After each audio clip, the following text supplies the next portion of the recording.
All right, everyone. Hello. I am the Echo Thief, and you are listening to Moose and Echo's Cosmic Gaming Experience. I am here recording with everyone's favorite Moose, Sergeant Moose. Hey, what's up, He's here guys? with me, and we're gonna do some gaming. We're gonna talk about some gaming stuff today. That's kind of what our podcast is kind of gonna be about. Today we're gonna kind of introduce ourselves. We have a section talking about Anthem. We have another section after that. We're going to go into some gaming news and some games that we like. But first, we're just going to kind of break the ice, talk about what this is and what we're about. I'll just kind of quickly say, like, you know, Moose and I, we've been friends since Anthem. We kind of met each other through the community, and we've always kind of wanted to do something like this. We've always kind of talked about it and kind of teased it and flirted around with doing the idea of it, but it wasn't until we kind of started getting serious and we're like, let's actually do this. We both like a lot of the same kind of games. We like asymmetrical horror games. We like looters a lot. We like a lot of stuff. And he has kind of a more indie sensibility. I kind of have a more double A RPG kind of old school shooter sensibility. And we're kind of trying to merge those together in a way. But I'll quit rambling about that. What we wanted to do is we wanted to just start asking each other questions, and that way that gives you guys a chance to kind of get to know who we are. And we know these questions. We know these questions about each other, but you guys don't necessarily. So, Moose, did you want to start with one of those questions? Yeah, I just wanted to kind of echo what Echo Yeah, please, mentioned. please go ahead. Shit, yeah. Yeah, we just we just wanted to start up the podcast real quick. We've been wanting to do this for a long time, but it's kind of tough for everybody to get on the same schedule. But we actually sat down. We worked everything out, and we are doing this, ladies and gentlemen. We're going to be doing this podcast. We're really excited about it. So, yeah, whenever you're ready, Echo, if you want to start with the first question, kind of we'll get to kind of just lay out what each other's about here real quick. And if you just want to, yeah. That sounds great. So the first question I have for you, Moose, is what made you attracted to content creation? Yeah, sure. So essentially, I started seeing the YouTube scene. I've seen a lot of different players kind of uploading walkthroughs and playthroughs, and kind of how to complete different missions on things and stuff like that. And I'm like, I could do that too. I really want to get into this, and I really want to share my experiences. Playing games and also meeting new friends and stuff, especially within looter shooters as we're looking here at Anthem and stuff like that. Games that I can enjoy with other players, but also share my experiences on YouTube, and also do walkthroughs and playthroughs and things like that. And I like to talk a lot, so it kind of goes hand in hand with each other. But yeah, that's pretty much, in a nutshell, that's kind of what got me into it, and, that's pretty much, it was my excitement for content creation. How about you, dude? So for me, a lot of the same kind of sentiments are the same for me as kind of what Moose was talking about. The same kind of passions, the same kind of drive. Those kinds of things are similar. For me, my story is a bit fragmented because it took me a while to kind of figure out where I belong. And I'm still kind of trying to figure out where I belong, and I've kind of found a good spot. But let me take you back a little bit. So I started by streaming. I was doing Anthem. I was doing lots of horror games. I was doing anything I like to play. Really, I mean, I had my niches, but I did everything that I was kind of really into. But I was doing that, and I liked it, but I didn't love it. And I know that if you want to stream and you really want to be about that and live that lifestyle and do that and be that kind of entertainer, you have to be mad about it. You got to be crazy about it. And I wasn't. Sure. And I liked it, but it wasn't my passion. Games were my passion, sure, but I wasn't into the whole kind of racket and kind of I don't want to call it exploiting, but it just felt like a hustle in a lot of ways. Mm-hmm. And I didn't like that. So. And that's nothing against anybody else who streams. I watch streamers. I watch Moose. It's nothing against that. It just wasn't for me. So I started just kind of taking advantage of other avenues. I'm a writer, aside from doing this kind of stuff. And so, what I decided to do was just started doing stuff on Twitter, started being part of the community on Predator Hunting Grounds, doing things when I can. And this podcast was an opportunity for me to kind of do that. And kind of, this is a thing that we can schedule every week, and we can do every week. It's something I can commit my time to. And so this is kind of where I'm finding myself right now in the kind of gaming community is doing a podcast. And it's something structured, like I said, that Moose and I can do every week. And yeah, I'm glad that I'm doing it. I'm glad that I've kind of found my place. And I've always wanted to be part of the gaming community. And so that's why I'm here. Yeah, for sure. Next step in our path, man, with the podcast. Really excited about it. So, with that said, we've touched on what attracted us to the content creation, but let's talk about where we see ourselves in the future with the content creation. Where do you see yourself with the whole content creation thing, Echo? So for me, as I was just saying, it's taken me a while to kind of figure out where I want to be in the gaming community, where I kind of see myself as a participant and as a patron of the community. But where I see myself is definitely using my voice, and I mean that in every literal way. So I've always known that I've always wanted to use my actual voice for something, whether that's singing, whether that's acting, whether that's journalism, or whether that's doing this. And as I'm passionate about gaming, and as I know that I have a pretty decent voice, as does Moose, Moose's voice is fantastic. So Appreciate it.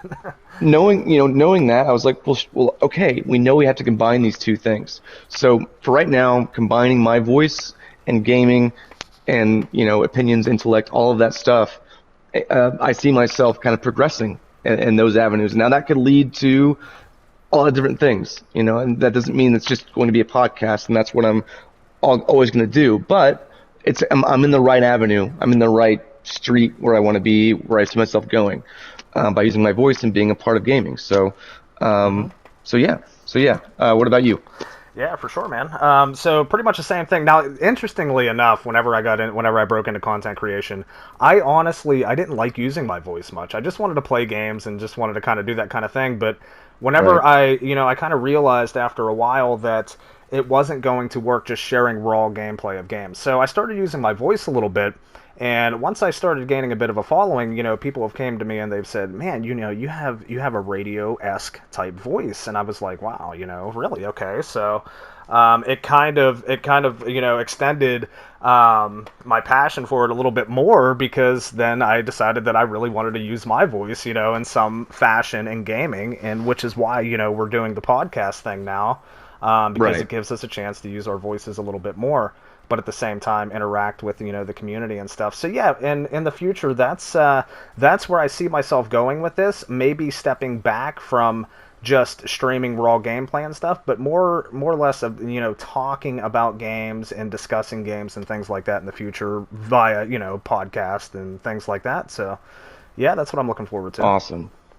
Awesome. Well, I have another question for you. So, what made you passionate about gaming in general? Like, what was there? Was there Was there one game? Was there one experience? Was there one thing, or not even just that? Like, what are the things that made you really, really excited about gaming? Yeah, well, interestingly enough, I'll have to say Pokemon. The craziest thing is like when I was younger and Pokemon came on the scene, I started collecting the cards and everything, because if I'm not mistaken, they came out before the actual games did. Yeah. And Here, then, anyways. Yeah. I'm here, yeah. yeah, and then just out of nowhere, my parents decided to buy me a Game Boy Color, and I believe that was my very first ever gaming system that I owned. And I bought Pokemon for it, and I'll tell you what, man, it just kind of just evolved from there, and here we are, 25 years later, just still just as probably way more passionate now than what we've ever been. But yeah, man, the passion's always been there since I was probably 5 years old, and it still is. So, how That's about yourself, awesome. man? Well, I guess for me, though, I guess looking at it for me, like it goes all the way back to about 1992, and I was about 3 years old. And my dad came home one day, and I mean I was 3 years old, but like I knew what Sega was, and I knew what a Genesis was. I was Yeah. I'd gone to school and people were talking about it, and I didn't have a Nintendo, I didn't have a NES, but I didn't have anything at that point. My dad came home one day and he said, "Hey, do you like Sega?" And I was like, "Yeah, I like Sega." Like, what are you talking about?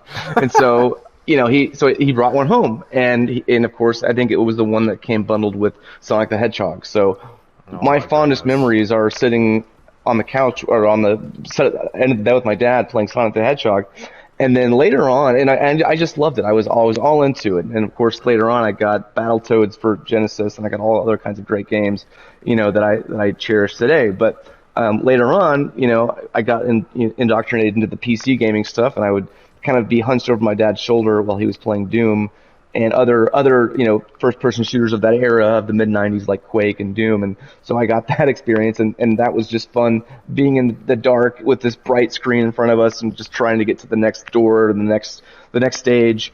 It was fun, and I loved it. And so Sure. I was hooked. I was hooked from Sonic the Hedgehog. I was the idea that the transformative experience of being taken out from your environment that you're in and kind of transported somewhere else, which of course other mediums do that too. But for gaming, it's always been special to me for that. Sure.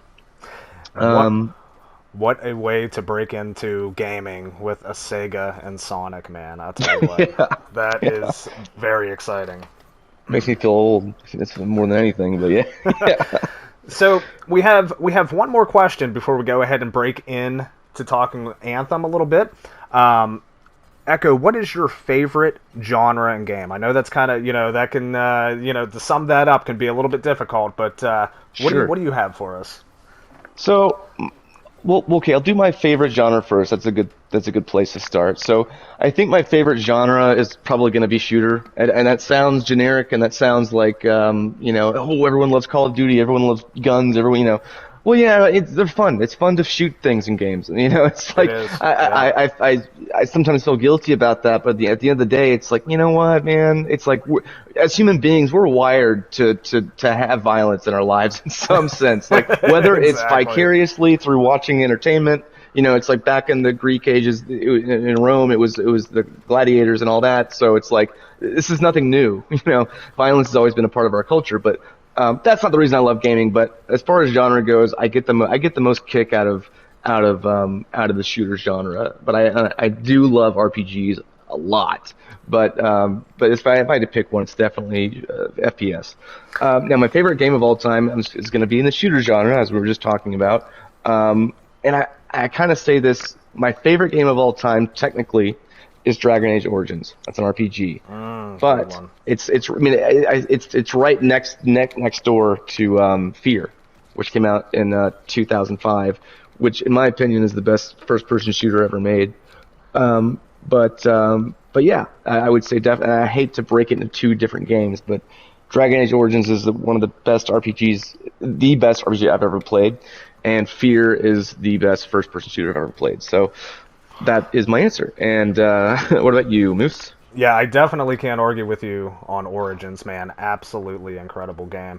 But yeah, ladies and gentlemen, you'll find out that Echo and I are a lot alike because, again, for me, for genre, now I'm going to split this into two as well. I'm going to have to go with survival crafting and shooters. Now, to touch on shooters a bit, there's a ton of subgenres when it comes to the shooter genre. For me, it would probably be more of a third-person shooter than first-person. Mm. But yeah, for genre, I would have to go with survival crafting and shooters. And favorite game of all time, and I know this is going to sound biased because we're looking at it right now, but it's probably going to be Anthem. Again, the third-person shooter aspect, but Respect, yeah, respect. I would have to say between that and also Valheim is making a massive impact on my life. And reason being is because I'm getting older now. I can't keep up with the Oh yeah. youngins, man, on these PvP shooters. So I like to play some more relaxing stuff nowadays. But yeah, Yep. probably Anthem all time, I would say, for sure. That's amazing. And that's amazing that Anthem's up there for me. I would say Anthem is the best gaming experience as a whole that I've ever had. For sure. With the community and with the elation that I got from the flying and like just the whole thing was just awesome and to have that experience. Now, we'll kind of transition into this our main segment, which is of course talking about Anthem. There's a flip side of that coin. There's a flip side to that experience that I was just talking about with Anthem, and I know Moose is very familiar with this experience. And it comes to the fact that when Anthem was launched, it was launched not in the best state. And as many of you guys know that follow gaming culture and that follow things that happen, it was launched with kind of incomplete content, and we were promised a lot of things we didn't get. And a lot of things happened that shouldn't have happened. And we're not here to talk about, who to blame. Is it EA? Is it BioWare? Is it both? Is it, what individuals? And, we're not here to talk about that. But we do want to talk about, kind of our experience with Anthem, kind of what we think happened, and just kind of riff off of that. Moose, do you wanna start with anything? Any thoughts Yeah, for sure, man. about Anthem or? Yeah, absolutely. And I was going to mention, we don't want to bash anybody. We've all already been down that road many, many times. Yep. Unfortunately, it's not going to change anything. But we had very high expectations for the game when it was first announced. Me personally, and I know Echo as well. We come from a massive looter shooter background. And Anthem kind of just fell perfectly in place when it comes to live service looter shooters. Yep. But again, I don't want to touch on it too much. A massive publisher, a massive developer, things just didn't pan out the way that they and we wanted, and unfortunately, it's in the state it's in right now. So, but again, Yeah. Go ahead. Oh no, I was just thinking like you were saying. Because we had a conversation prior a long time ago about how Anthem kind of checked our boxes. Anthem. When we look at a game, we sit down and play a game. We have these invisible boxes in our head. We're checking off like, okay, we have the sci-fi aesthetic. Okay, we have the shooter. Okay, we have the good mechanics. Okay, we have a cool story that we're invested in. Okay, we have cool characters that we're invested in. Those are boxes that we're checking off. And I know Moose and I talked about how that game checked off all of our boxes. Yeah. Granted, of course, there were plenty of things that we, little minor things, trivial things we wanted fixed in the core experience. Not, of course, we wanted more content, but in the core experience, it checked all those boxes, which just made the things that didn't work so much more frustrating. You know what I mean? Yeah, and the thing with me is when I think of a looter shooter that kind of piques my interest, it's definitely the sci-fi genre for sure. Futuristic weapons, combat, all that kind of stuff. I've been a big Destiny player back in the day, but the fact that Anthem was going to be complete third person really captured my interest. And it just the timeline and the roadmap and everything laid out for it, just it was perfect. It was the perfect game, we thought, right off the bat, Yeah, for our appetite. Yeah, it was like, it fed off our appetite, like you said, of the looter genre. And, the flying, holy hell, like the flying just was so perfect. And, I mean, of course, we've had games in the past that have implemented flying, but, I mean, when you think about it, there's not a whole lot of looters out there that implement it that well. And can you think of any at the top of your head that you can name? I mean, as far as I can't. Jetpacks and flying, the only thing quite maybe a tiny bit similar to this would be playing as Iron Man and Avengers, but I've tried it and it is nothing like. I mean, it's totally different in my opinion. But yeah, as far as the only game I could. Yeah, the only other game I can think of is a game I was telling Moose about a while ago called Dark Void. It's a PS3 game, and it has a jetpack. And if you've seen the movie The Rocketeer, it's like that, but it's a video game version of that basically. But yeah, kind of as Moose was just saying, the flying it just felt super tight. It felt super the mobility, the verticality of everything. The mechanics were there. They were on point and there. Just the sound of the jetpacks, man, just firing up whenever you go up into the sky, and the fact that you can stop on a dime, hover, can use complete combat from the sky. I mean, you can do everything while you're flying that you can do standing on the ground, and it's just exactly. You can defeat an entire stronghold by being in the air, pretty much. It becomes a rhythm of movement, and it's like when you hold that controller. I mean, for our case, a lot of the time. I mean, I don't know if do you ever have Anthem on PC, Moose? I haven't actually, just PS4, PS5. Okay, so for us, it was just a controller. When we had the controller in our hand and we're flying around, and you've done it for a while, it becomes this very kind of like awesome rhythmic experience where you just know what you're doing, And all video games are like that to a point where you're subconsciously you just kind of know what you're doing. You're not thinking about the buttons you're pressing. But with Anthem, it just felt so good. It just I can't. It's hard to articulate. It just Mhm. felt so tight and mechanically satisfying. Yeah, Yeah, and that was the thing about it too. It, like you mentioned, how perfect, how well it felt whenever you actually got into your javelin. Whenever I booted it up for the very first time and I jumped off my first cliff in the game, it was like I knew exactly what I was doing right off the bat. It took no learning, no skill, nothing like that. It was just set up perfectly fine for anybody to do, you know. Um, exactly. but yeah, Exactly. So obviously, we kind of prefaced this with, we're not here to bash BioWare. We're not here to bash EA. With that said, I'm also not going to be super soft either. I mean, for because sure. I think there are things that should be discussed, and of course, a lot of this has been discussed ad nauseum already. But since we were always big Anthem fans and big supporters of it, why not talk about it now?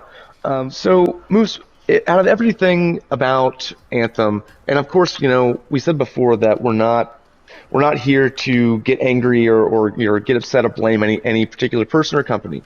But out of everything that happened in the Anthem life cycle, what is it the one thing that you think is the one detrimental aspect of Anthem's downfall? Yeah, sure. So I'm going to touch on it a little bit. Now, one thing I do want to mention is I know for a 100% fact that BioWare was very passionate about this game. But that's not the thing.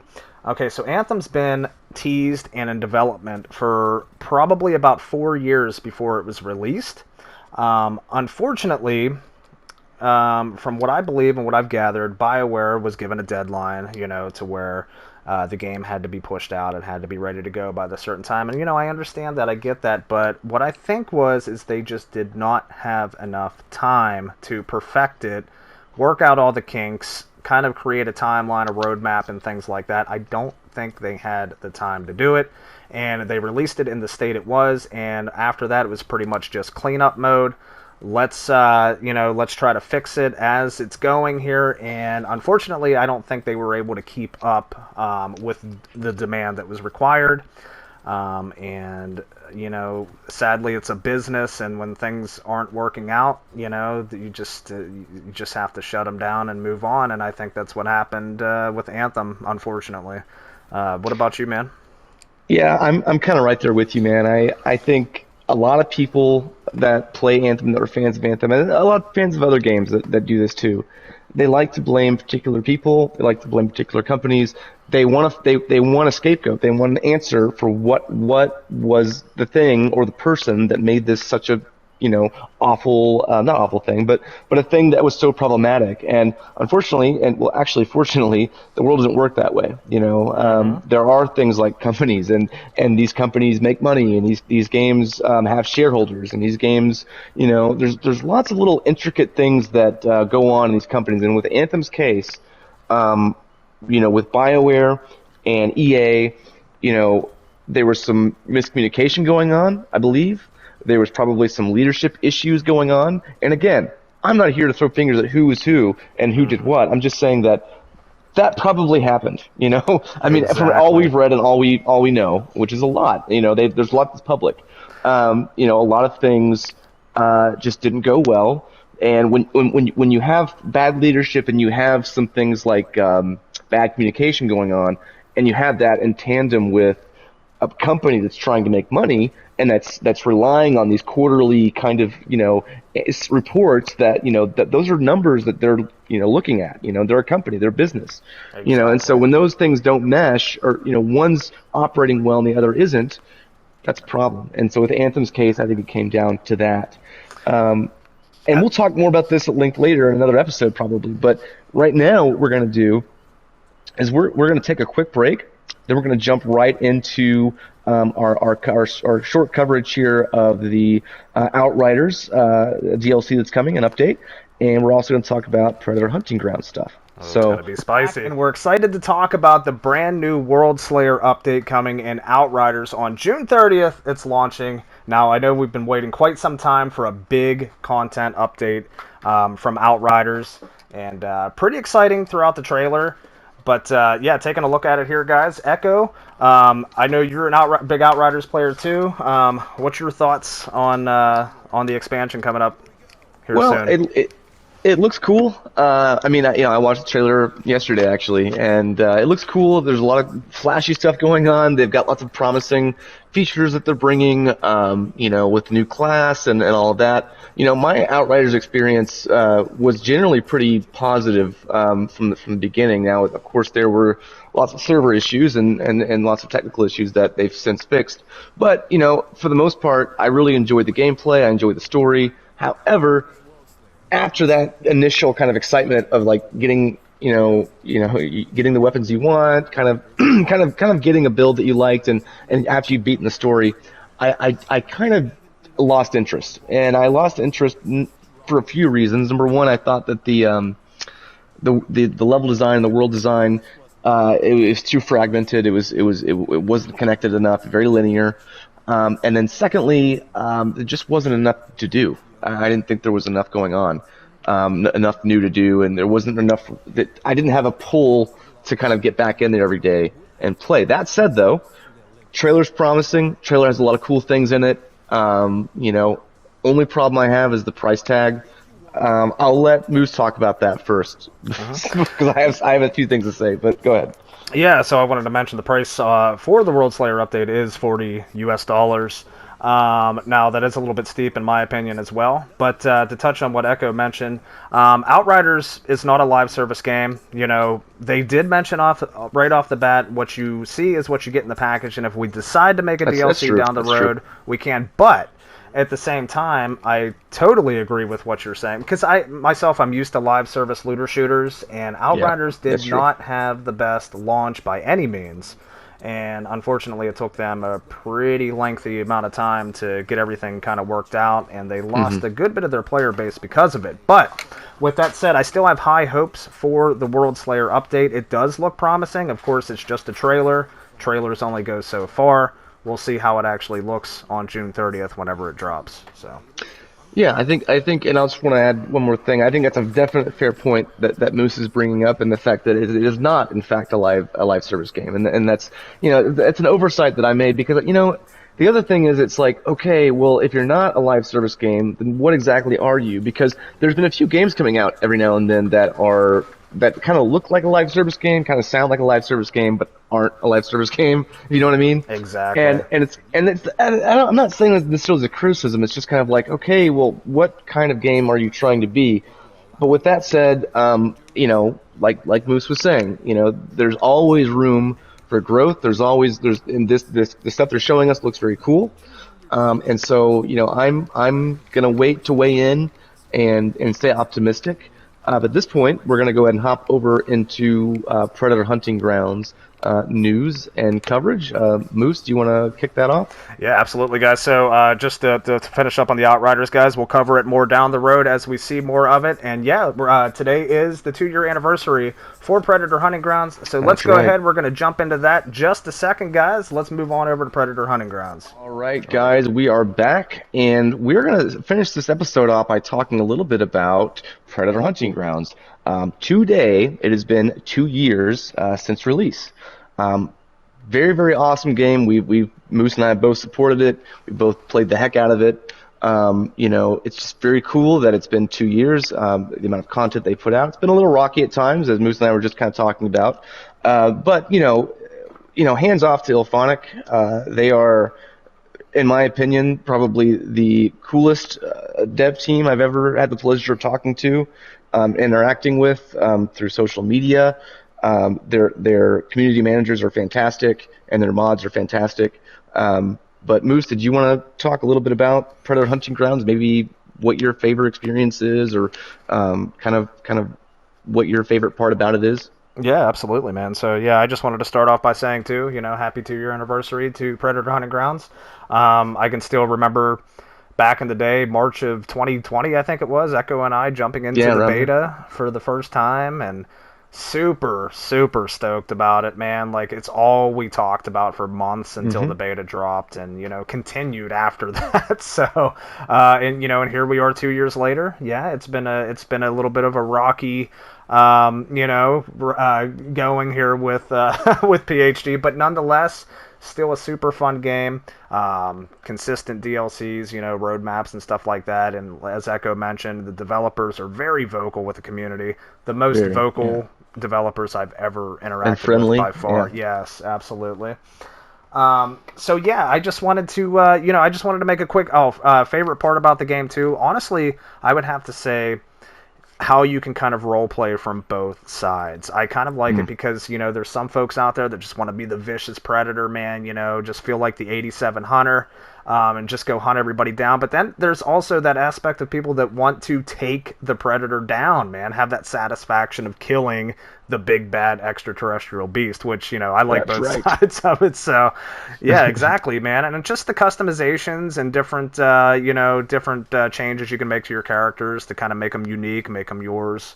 But there's just so much I can go on about with Predator Hunting Grounds. But yeah, I just wanted Yeah, to. it's a total movie power fantasy, and that's a big selling part too. It's like you get to play as the Predator, and you get to do Predator things. It's like, Absolutely. yeah, and of course the fire team's great too. It's like, when I used to grow up watching Predator and Predator 2 and AVP and so on. It's like, I always liked both aspects. I always liked the more military aspect of things and how that operated and how cool that looked. And of Hmm. course, how freaking cool the Predator is. I don't need to say anything about the Predator. So, um, Absolutely. but uh, but yeah, it's been a great 2 years. Like I said, it's been rocky, but at the same time, these developers work their hearts out, and I mean, they painstakingly take their work seriously. And because we've seen some criticism, and which everyone gets at some point or another. But a lot of it's not warranted, in my opinion, because a lot of it,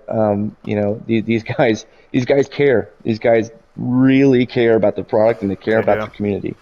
But yeah, Absolutely. that's what I've got. And one thing I wanted to touch on too that I think is the biggest selling point of the game for me is how close it is to the 87 movie. From the sound Hmm. effects Hmm. to the aesthetic of the game, just everything is so close to the movie.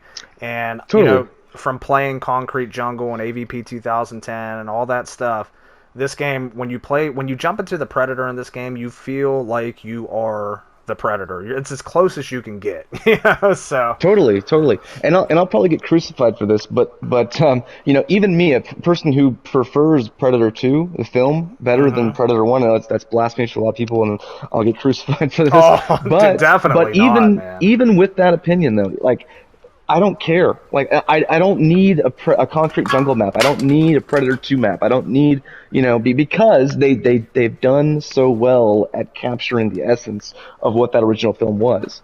Yeah.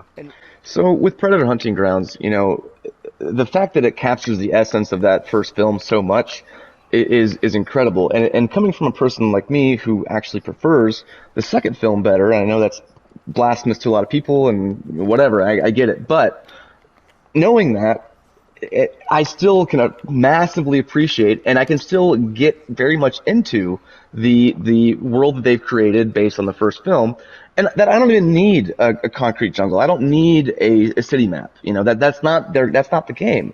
The game they made is a love letter essentially to the first film.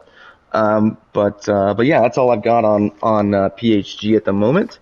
Moose, want to close us out here? Yeah, for sure. So, ladies and gentlemen, we hope you all enjoyed our very first podcast here at Moose and Echo's Cosmic Gaming Experience. It's been an absolute pleasure, absolute blast.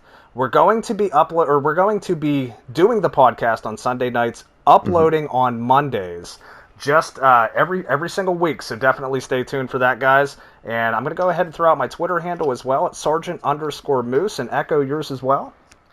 Mine is umbrella_ops. And if you can search me, you can look for me under the Echo Thief. But yeah, umbrella_ops. All right. Well, with that said, ladies and gentlemen, we want to thank you so much for tuning in, guys. It's been an absolute blast, and we will see you next week with our next episode of Moose and Echo's Cosmic Gaming Experience. Take care, ladies and Can't wait. gentlemen. See you guys. All right.